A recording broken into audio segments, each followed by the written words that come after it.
नमस्कार, मी पवन नारायण सांगळे, ओबीसी वसतिगृह जालना, जे आताच नुसतं चालू झालेलं वसतिगृह आहे. तर एक आमची प्रमुख मागणी आहे की सर्व विद्यार्थ्यांचे वसतिगृहातील सकल विद्यार्थी आमचे 5 ते 6 महिन्यात झाले निर्वाह भत्ता असेल, भोजन भत्ता असेल, शैक्षणिक भत्ता असेल, हे शासनाने आमच्या खात्यात डीबीटी केलेलं नाही. शासन नुसतं आश्वासनावर आश्वासनं देतं आणि ओबीसीचे काय हाल होत आहे हे तुम्ही लाईव्ह पाहू शकता. कारण या विद्यार्थ्यांना उपाशीपोटी अभ्यास करावा लागतो आणि यांचं भत्ता जे ते वेळेवर येत नाही. प्रत्येक महिन्याला यांचा भत्ता हा डीबीटी होणं काळाची गरज आहे, पण ते होत नाही, ही सुद्धा वास्तविकता आहे.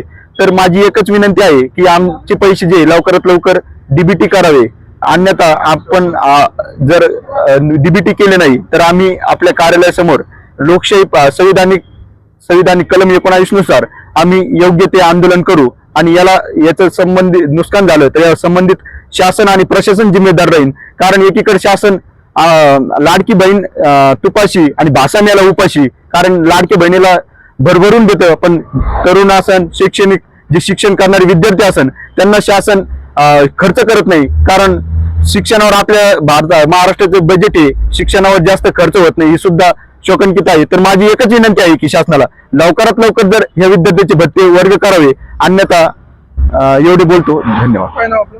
मी पवन नारायण सांगळे, ओबीसी वसतिगृह जालना.